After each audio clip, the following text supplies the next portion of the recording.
Today we're discussing the basic concepts and astrological influences of the planets and how those influences also affect us on our consciousness as human beings. So we're going to start discussing, obviously, we're discussing this in relation to the heliocentric view of our solar system, that the sun is in the middle and the planets are orbiting around it as chariots around the burning altar. So when we begin with obviously the first planet orbiting the sun, we look at Mercury. Mercury is a representative, obviously, of Hermes Trismegistus, is also representative of Thoth in terms of the Egyptian pantheon.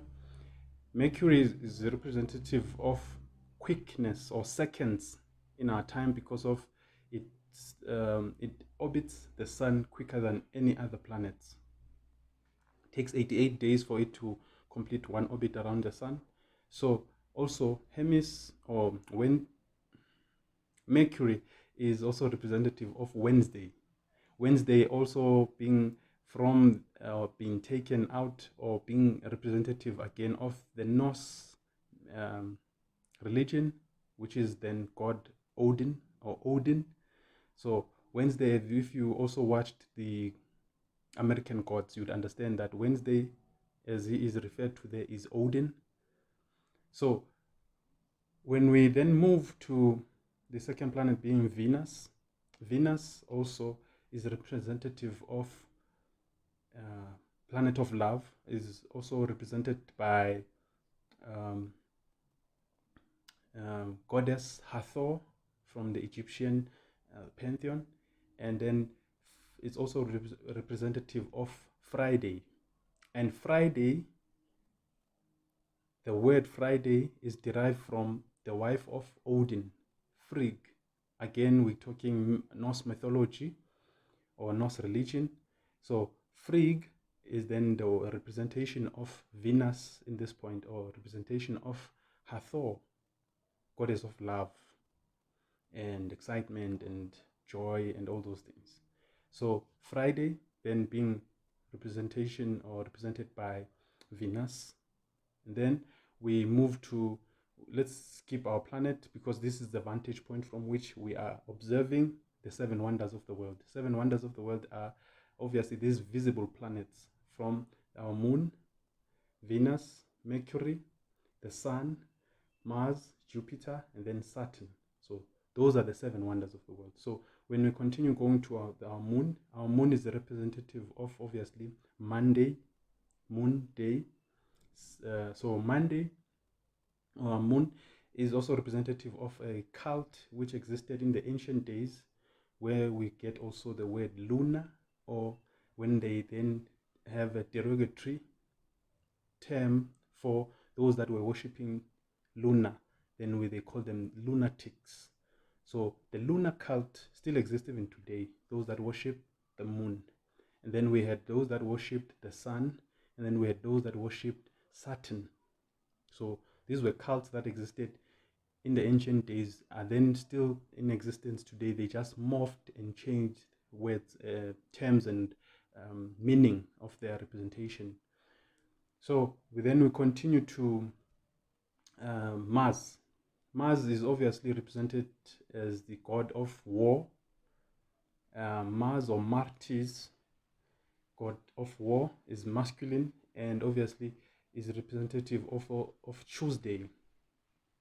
Tuesday represented by Mars. And then when we continue, the sun is in this case seen or perceived in the astrological influence, as being the neutral force between the feminine energy and the masculine energy. So feminine energy obviously is represented by 3, and then masculine 3, and then the sun is in the middle. So 3 first, feminine is the lunar, moon, Venus, and we also want to take the androgynous, or the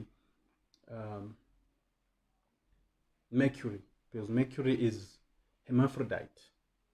So yeah, hermaphrodite.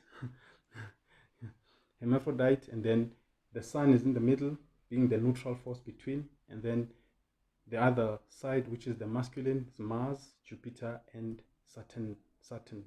So then Jupiter is representative, obviously, uh, of Zeus.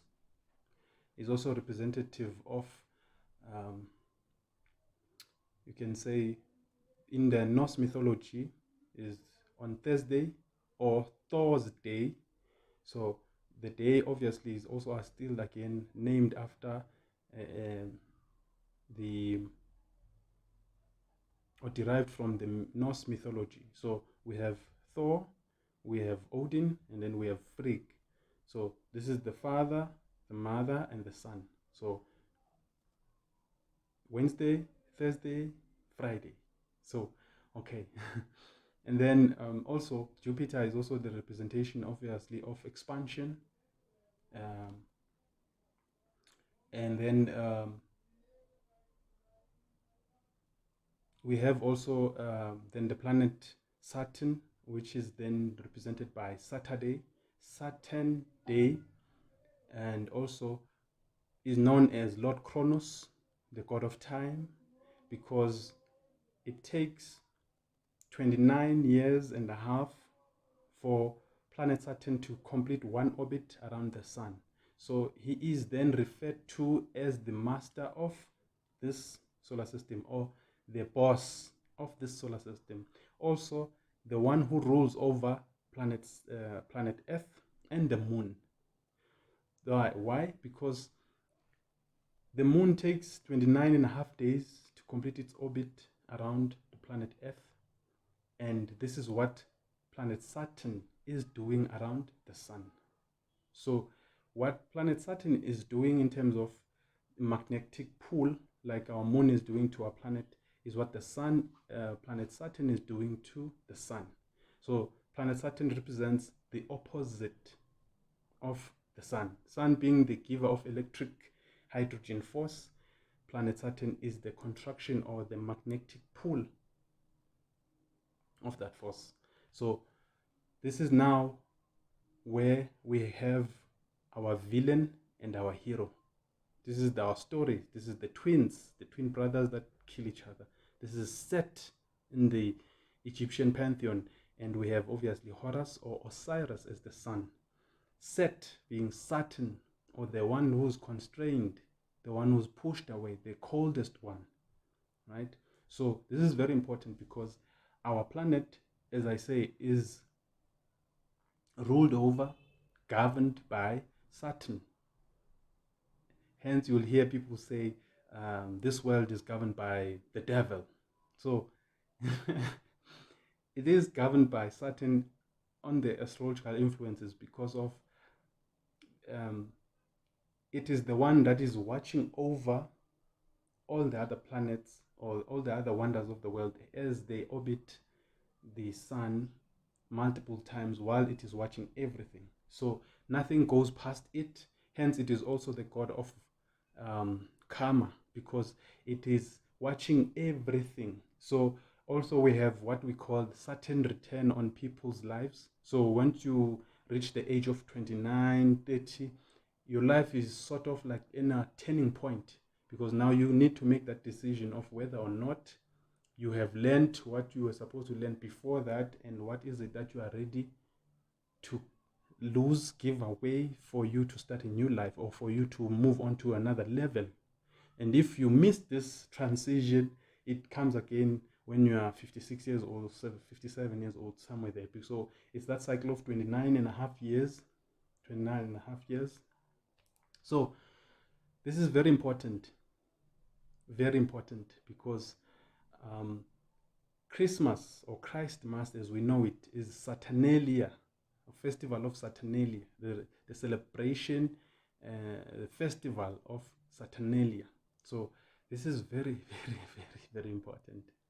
So yeah, for now we'll end it here.